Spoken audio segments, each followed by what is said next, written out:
بسم اللہ الرحمن الرحیم۔ اور پھر تمہیں کیا معلوم کہ جب کوئی بھیگی آنکھیں سختی سے رگڑ کر، لمبی سانس کھینچ کر، تلخ مسکراہٹ سجائے آسمان کی طرف دیکھے تو وہ ضبط کے کسی انتہا پر ہوتا ہے۔ آپ ہر ایک کے لیے مناسب نہیں ہو سکتے، لیکن آپ ہمیشہ ان کے لیے بہترین رہیں گے جو آپ کے حقدار ہیں۔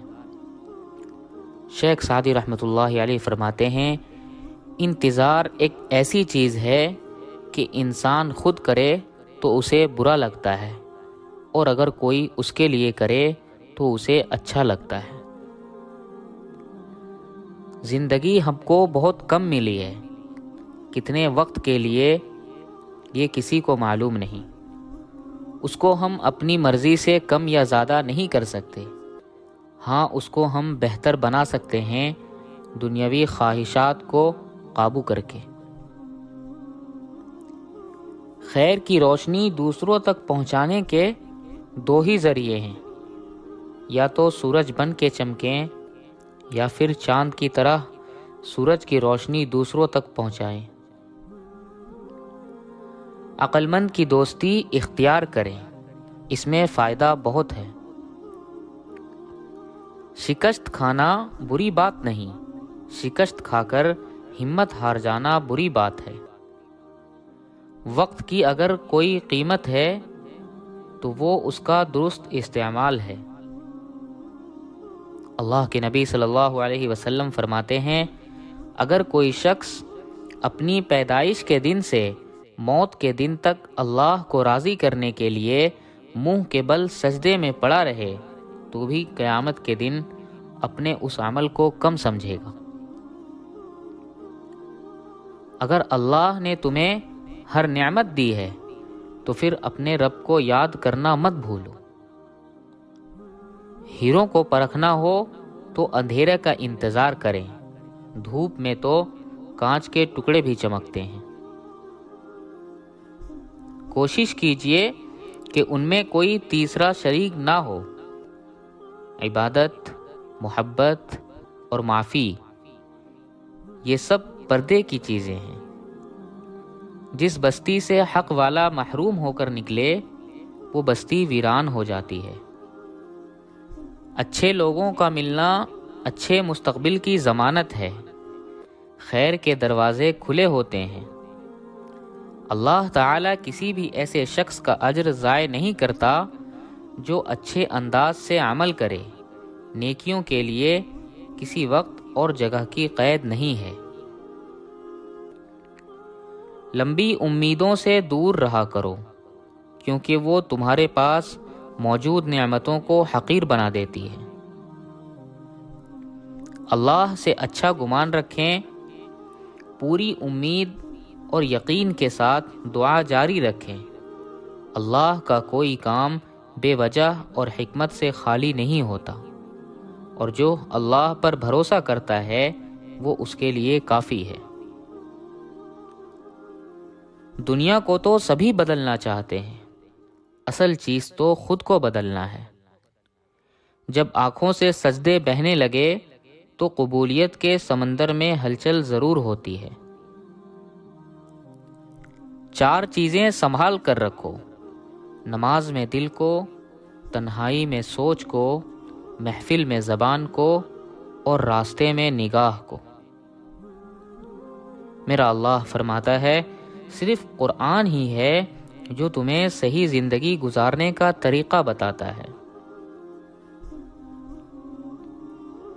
اندھیرا چاہے کتنا ہی گہرا کیوں نہ ہو، کبھی بھی مایوس مت ہونا، کیونکہ جب امید اللہ پاک سے لگائے ہو تو اجالا ہو ہی جاتا ہے۔ جب ہم کسی انسان کے پیچھے بھاگتے ہیں تو چاہے وہ جتنا بھی قریب ہو ہم سے دور ہو جاتا ہے، اور جب ہم اللہ کی طرف بس ایک قدم اٹھاتے ہیں تو وہ جتنا بھی دور ہو خود قریب آ جاتا ہے، اور یہ زندگی کی خوبصورت حقیقت ہے۔ رب سے محبت اور انسان سے محبت میں سب سے بڑا فرق یہ ہے کہ انسان سے محبت آپ کی سب سے بڑی کمزوری بن جاتی ہے اور رب سے محبت آپ کی سب سے بڑی طاقت بن جاتی ہے۔ قرآن میں اللہ تعالیٰ فرماتا ہے، آپ اپنے گھر والوں کو نماز کا حکم کرتے رہیے اور خود بھی نماز کے پابند رہیے۔ ہم آپ سے روزی طلب نہیں کرتے، روزی تو آپ کو ہم دیں گے، اور اچھے انجام تو پرہیزگاروں کا ہے۔ حضرت علی رضی اللہ عنہ فرماتے ہیں، انسان کو اچھی سوچ پہ وہ انعام ملتا ہے جو اسے اچھی اعمال پہ بھی نہیں ملتا ہے، کیونکہ سوچ میں دکھاوا نہیں ہوتا۔ حضرت علی رضی اللہ عنہ فرماتے ہیں، انسان بھی کتنا عجیب ہے، جب یہ کسی چیز سے ڈرتا ہے تو اس سے دور بھاگتا ہے، لیکن یہ اللہ سے ڈرتا ہے تو اس کے قریب ہو جاتا ہے۔ جب تمہارے ساتھ نیکی کی جائے تو اسے بیان کرو، اور جب تم کسی کے ساتھ نیکی کرو تو اسے بھول جاؤ۔ حضرت علی رضی اللہ عنہ فرماتے ہیں، یہ دنیا بھی کتنی عجیب ہے، بے حیا کو خوبصورت، دھوکے باز کو عقل مند اور ایماندار کو بے وقوف سمجھتی ہے۔ زندگی اس اذان سے شروع ہوتی ہے جس کی کوئی نماز نہیں ہوتی، اور اس نماز پہ ختم ہو جاتی ہے جس کی کوئی اذان نہیں ہوتی۔ تمہارا سب سے بڑا دشمن تمہارا نفس ہے جو خود تمہارے اندر موجود ہے۔ رسول اللہ صلی اللہ علیہ وسلم فرماتے ہیں کہ اگر تم نے کسی مسلمان کو ایک لقمہ کھلایا تو تمہارے اور جہنم کے درمیان 70,000 سال کا فاصلہ پیدا کر دیا جاتا ہے۔ دنیا کی باتیں سن کر مایوس ہو گئے ہو، کیا تمہیں اللہ کی باتوں پہ یقین نہیں؟ مشکل ہی تو ہے، کون سا ہمیشہ رہے گی؟